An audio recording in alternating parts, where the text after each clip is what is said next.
Baie dankie. Goeienaand almal. We're going to move between English and Afrikaans. Some of our guests here are from overseas, and so I think it's a courtesy to move between English and Afrikaans. But to me, I've known Anton for some years, and he asked me to move with him into just talking about the book, and I've had a ball reading the book. Naledi het 'n pragtige uitgawe gemaak, en dit is 'n baie slim, baie lekker boek. Ek gaan begin. I'm going to ask Anton, as far as I know, it's his first published novel, Anton. And as far as I know, you have written other novels. Just give us a portrait of who you are as a writer so far, published writer and performed writer. Sure. But also just to say hello to everybody, friends and people who are coming out to support, to be here, even if you don't understand Afrikaans. But and also thanks to Tim for agreeing to do this.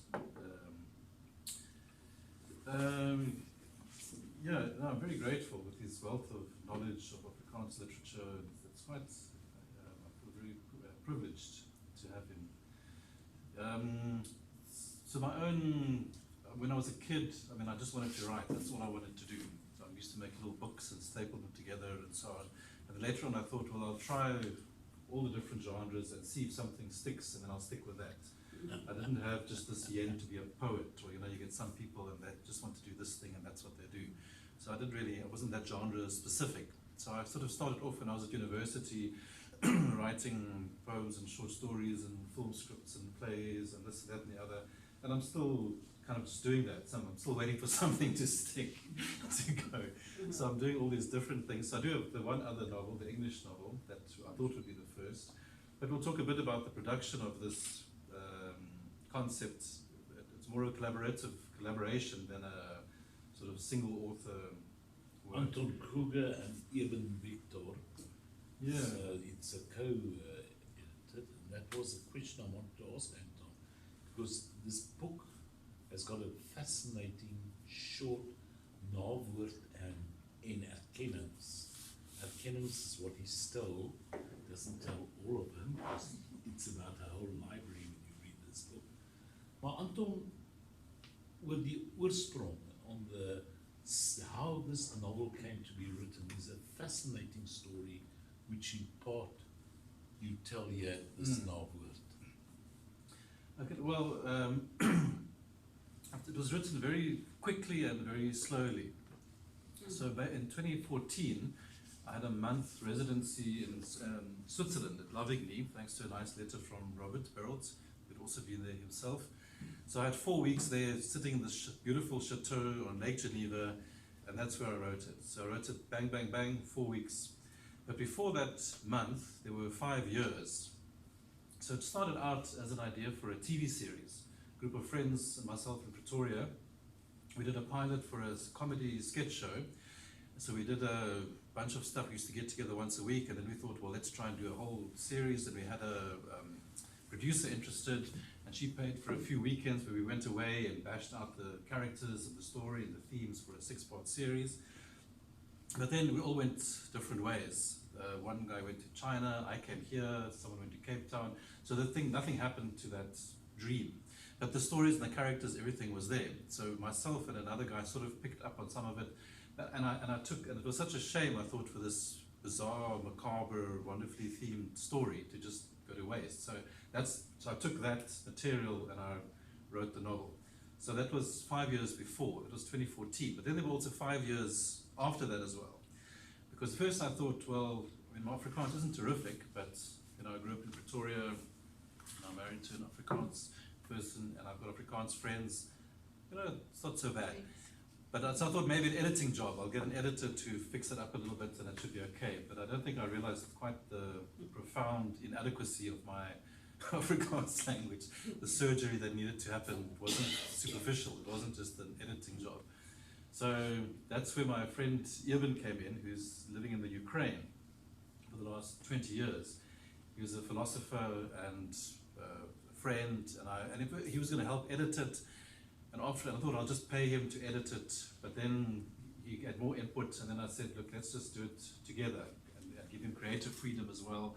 And we both have the option to say what must come and go, and that seemed to be quite a nice arrangement. And we did, yeah, there's quite a few years we wrestled with it. For example, we did finish it a few years ago, and in every round we gave out to people to read and got feedback. And for example, Leonard Craig, from the philosophy department here, he was one of the readers, and he had just, a comment about the language that's spoken, because it's about a community that's stuck in the past, an isolated community that has had no contact with the world for 150 years. So he said that their language should be a little bit more archaic, it should be a bit stranger, and just that sort of thing set us off another year or two where we had to go and rework and do research and find out what language would have happened and parallel existence of Afrikaans.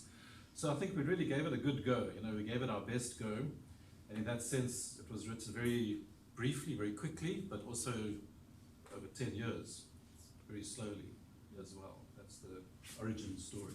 And a lot of other friends also came in. A friend Kurt, also from 30 years ago, did the illustrations for it.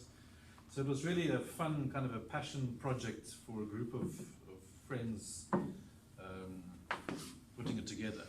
It was part of the enjoyment of it, of constructing it.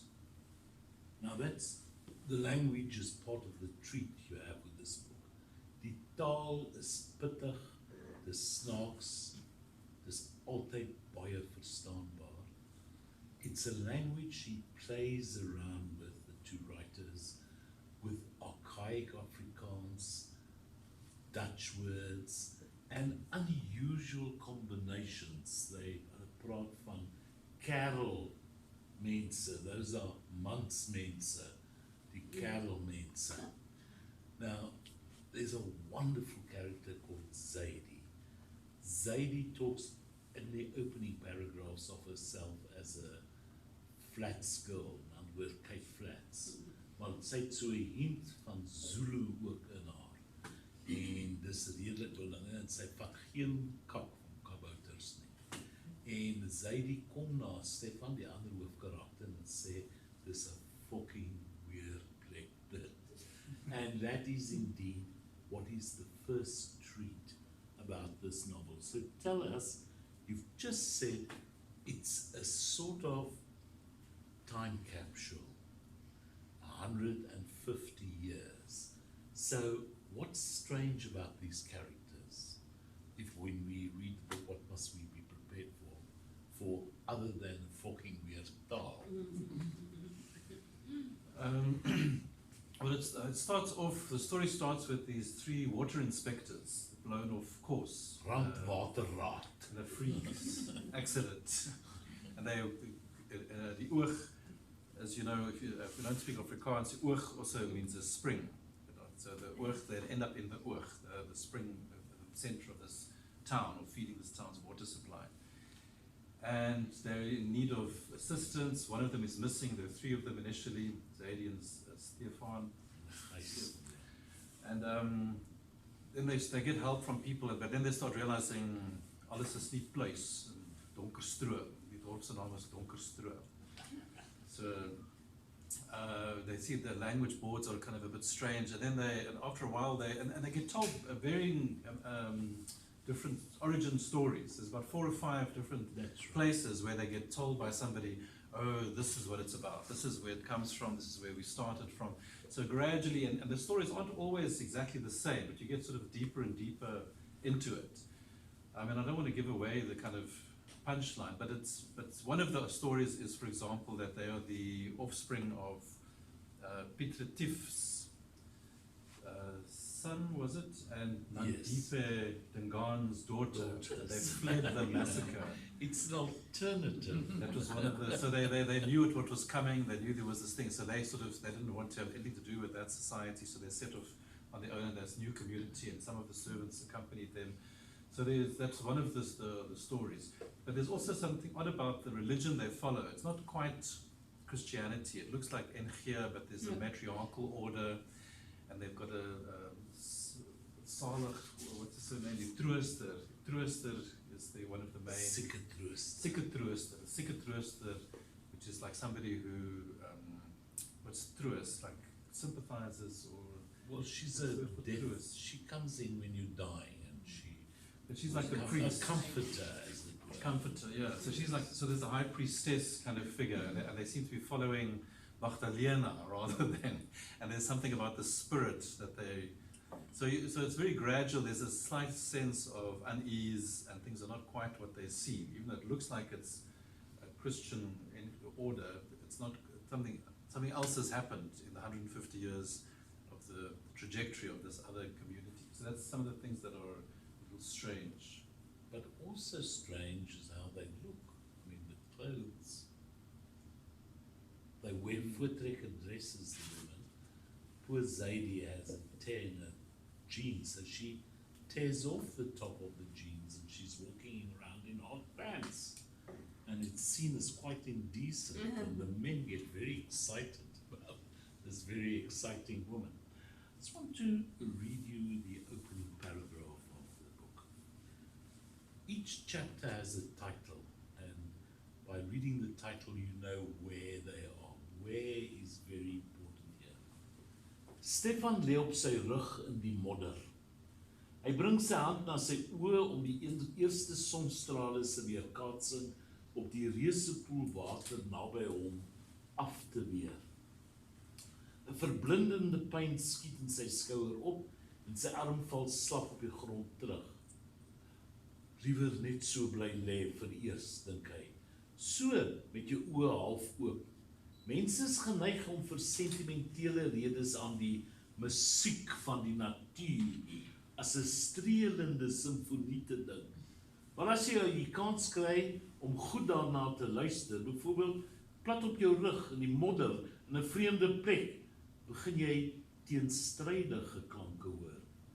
Geen ritmiese gechirp van voëls nie, maar eerder 'n raserige agtergrond waarteen insekte se gestruwel en die gekraak van takke afspeel. En in plaas van 'n rustige melodie, hoor jy 'n wetywerende gekras, 'n kakofonie van krete wat uit elke liewe organisme se verbeete stryd om oorlewing opsluit. Now, Anton, I find this very interesting. It's a man in a very difficult position. He's about to drown. He's lying in the mud. He's just had an accident. It looks terrible. He doesn't know where his other two companions are. But at the same time, it says something, look under the surface. Would you say that that's a good strategy to follow in this narrative? I think when we were talking yesterday, we talked of some other alternative realities, like Twin Peaks was also one of the ideas. Comes in constantly. The Lynch, and I was thinking about the opening of Blue Velvet, David Lynch's film, because he often also has this very idyllic scene to start off with, the hedgerows and the white picket fence and cherry pie and everything's fine. Have you seen Blue Velvet? And there's something, and then I think he has a heart attack. He's watching the garden, watching the roses, something very pastoral and lovely and small towny. And then he has something goes wrong and he falls to the ground and the camera goes down.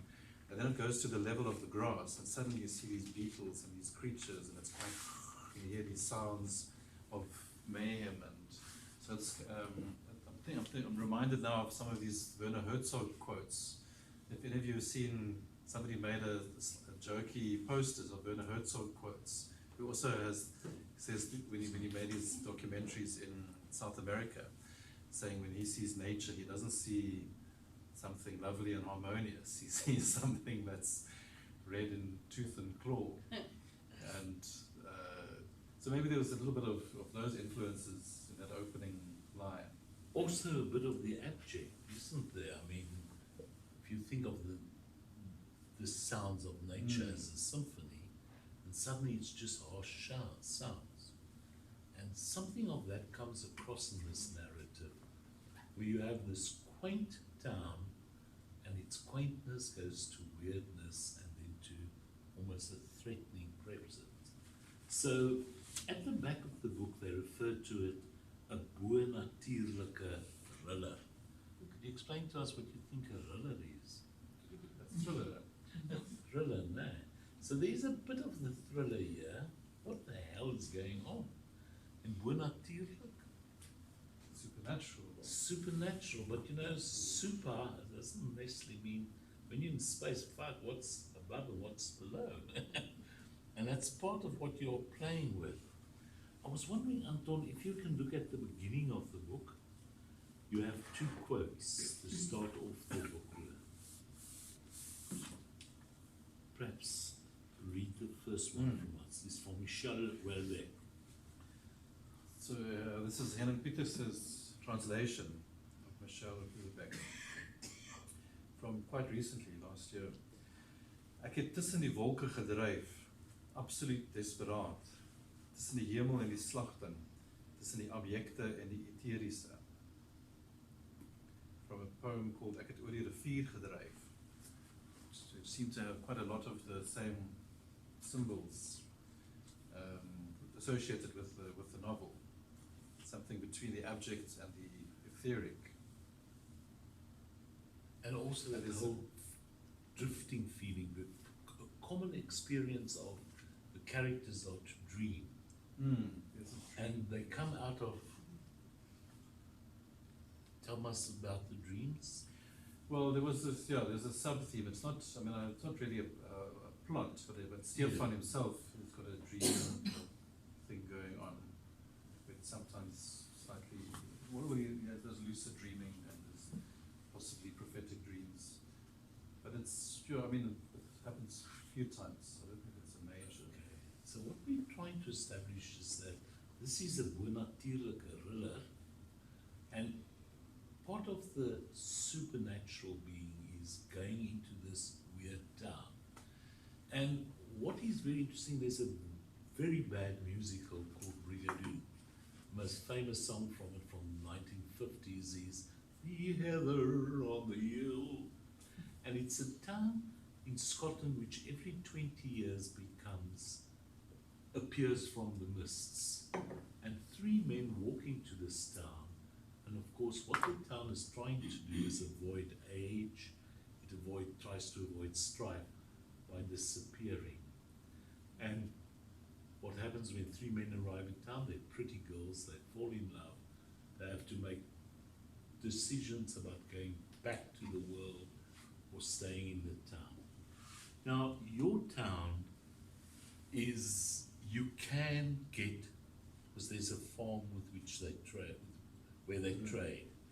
But in a sense, if one thinks of Twin Peaks and Brigadoon and places like that, would I be right to think it's a sort of almost an alternative world? Sure.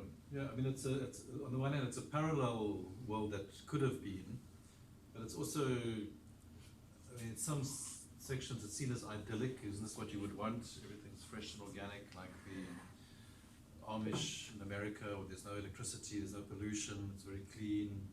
So there's those sets of values. But there is also the sinister other side of it is maybe the other quote that I'll read from the frontispiece, from Elias Canetti's Crowns and Power. There are these two opening quotes. And that is about men and women. Mans en vrouens vorm 'n tweeledige skare. Die gevaar van 'n tweeledige skare is oorlog. This is Canetti's 1982 masterpiece about crowds and groups of people and so on. In English, he's saying men and women form a double crowd, who has a sense of a crowd not only in one place, Catholics are an invisible crowd all over the world, they're still united by one belief system. But he says the danger of a double crowd is war. And men and women are a double crowd. They're not quite the same, but they're living in the same space. But in some way, the book becomes an allegory, or it becomes quite extreme in terms of identity, gender identities are quite exaggerated, and it does lead finally to all-out violence between men and women. And that's one of the interesting things is we have this isolated town, but also alternative town. And the women are working on the lands, they cook the food, they run the cafes, and the men run the town. So you sit there and you think, oh my God, we really that chauvinistic. So a part of the thing is one could say, a gender, just as the town, I can see it as a tongue in the cheek, briefly a rereading of South African history, what happened if we did not go down the apartheid way. It can also be seen as a reading of the War of the Sexes. And the war is a careful, Zadie walks in and she is just explodes, and the women think she's great because the local guy who's aching to be next in line to marry the young woman who's in a sense the heroine of the story, she really puts him in his place. So gender forms part of it, but is it only gender in the sense as that we would read today a feminist rereading or a genderized rereading? Isn't there something much more to it? It's not the only thing, but it's a starting point, and it's not quite as clear-cut as one might think, because it is actually a matriarchal society, so ultimately the women have the ultimate authority. Macy Geertz is the matriarch of the town, and they run the spiritual order. And as it turns out, they've got these occult ceremonies they are doing to keep the water clean, to purify the water, because the water has got these healing properties that are soon discovered. But then if they go further and further in, they find out that that's not naturally how the water is. That's because they're doing some occult rituals to appease some spirit in the water. So in that sense, it's not quite the divide that it might have been with the fur trackers a few hundred years ago. So the men, but and it's also, there's also some humor in it. We haven't really read anything funny. So also to say that some of it, it's not, some of the exaggerations are somewhat comical as well. The extremity of the allegory of the men's rationalism and the women's mystical thing, and then these two outsiders that come in from the contemporary world, and how they respond to it. And that's exactly what you're working towards. So we have what we could read in modern terms, a deconstruction of history, very briefly, feminist, genderized deconstruction. But you go much further and you look at a contention where men see themselves in the book as logical, as reasonable, and women as belonging to water. In other words, depth, but you emotional. You can't really pin them down or understand what the water is. So we get more than just the genderized rereading. We go back to some pretty basic, shall I say, psychological or mythical stuff. Yeah, well, we borrowed from lots of different mythical systems, from Kabbalah and one of the two policemen, Bruce and Loubser, are the two cops, and Bruce has this interest in the Kabbalah as well. He reads the Zohar. So there's a lot of, and the Apocrypha, so we kind of borrowed from a lot of other sources for this occult system that they've developed. It's not just one thing. In other words, in the sources, we are also looking at their rituals.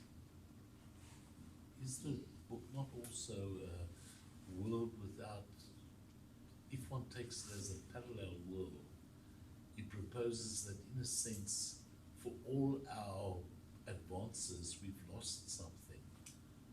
Not simplistically lost in the sense that it was a bad thing to lose it, it could also be a good thing to lose some of the things. But under the surface, there's also the world of playing with the rational, the irrational. If there isn't really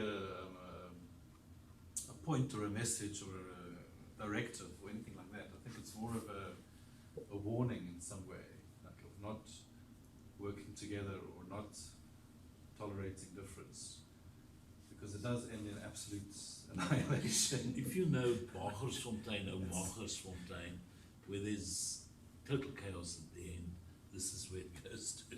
Sorry to, there's no happy ending here.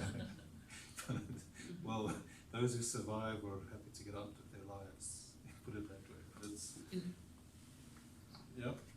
In other words, it's a very rich book. It's got a lovely, funny story, just working out what the hell has made this town all about. It's got some very serious and tongue-in-cheek very often, playing with mythical structures and other things. But there's a third thing which I loved about the book. So you give credit to an illustrator. Tell us about the illustrations, and especially the one area, one building where we see lots of illustrations. Yeah, well, there's a picture for every chapter of the place. As Tim was saying, each chapter's got a certain place, location.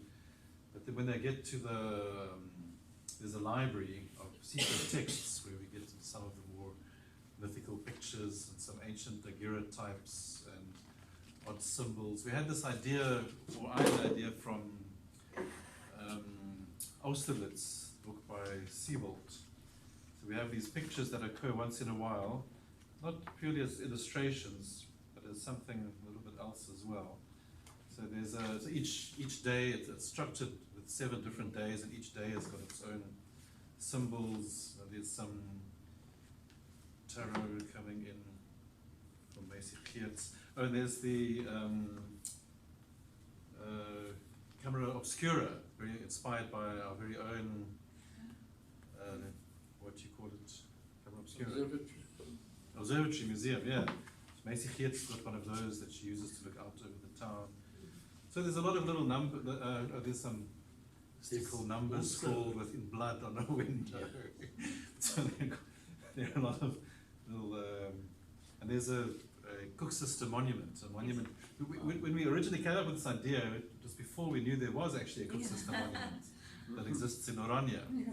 But this is the central piece of the town, this cook sister monument that everybody honors for reasons that are only revealed much later on. Yes, people are in awe, and it's a central meeting place. There's a bit of and the coffee shop has got this Ouroboros snake around the coffee bean that happens to be the symbol for the coffee shop they go to. The Lurkerboon, the green. So, yeah. Okay, which is a way of saying that there is also another visual appeal to the book. That, I suppose, then comes from the origin of thinking of it as a film text. Not necessarily. I think if it was a film, it would be quite different. It seemed to be, I mean, the same reason I think that it also seemed it needed to be done in Afrikaans. Because I suppose I could have written it in English, but it did feel like very much part of this Afrikaans culture and heritage and tradition, and coming from that language seems important. So the pictures, I mean, I don't think we specifically thought of a film, but it's, yeah. I think what was interesting, I mean, the film, there's a lot of dialogue in it. So there are a lot of scenes and a lot of action, and also because when I wrote the first draft, my Afrikaans isn't in depth enough that I was able to go into vast interiority. It kept it moving more at the level of action. Stuff had to happen, and a lot of dialogue and action. So it's quite quick in that sense. There isn't a lot of musing and pondering. And lovely. It just moves and moves, and you think, huh? Oh, that's interesting. Ooh, you know. And so the plot unfolds. I just was wondering, I read this book and I thought pictures are also a way of working intertextually. And the pictures you work with are very often from the 19th century, which is, as it were, the wellspring of modern photography, cinematography, and so on. Is this also a way of talking about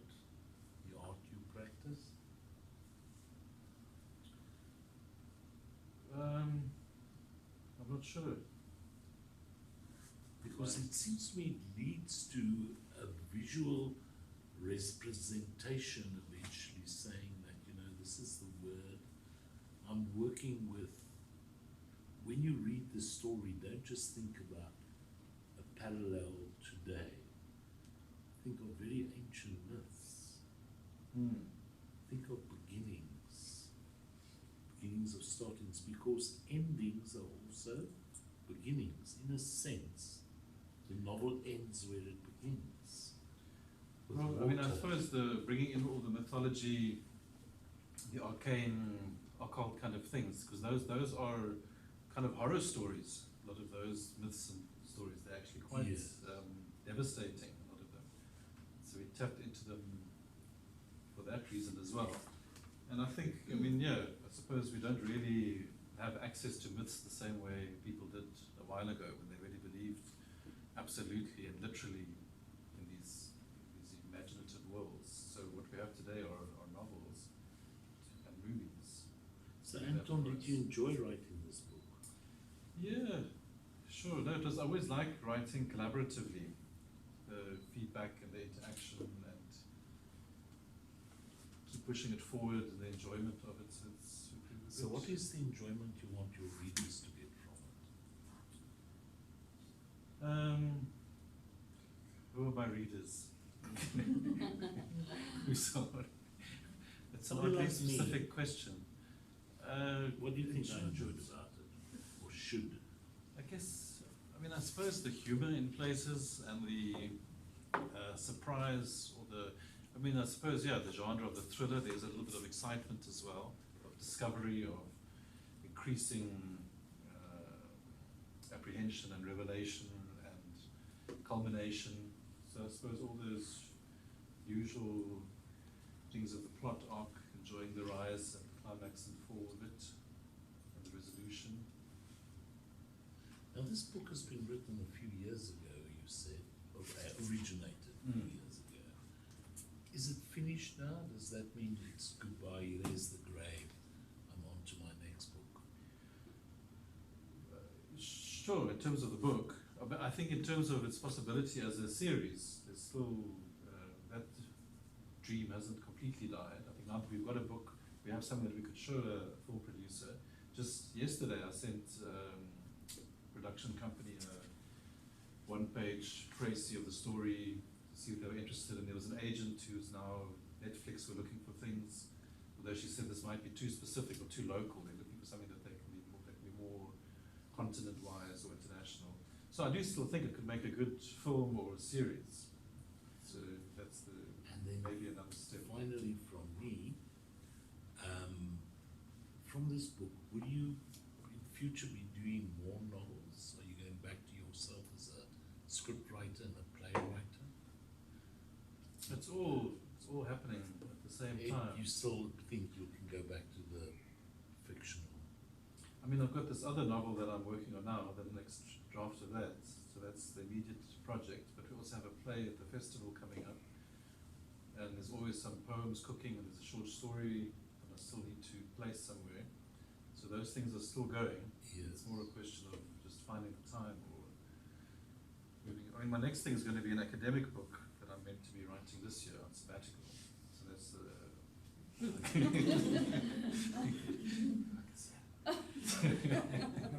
Anton, you that'll be the next piece.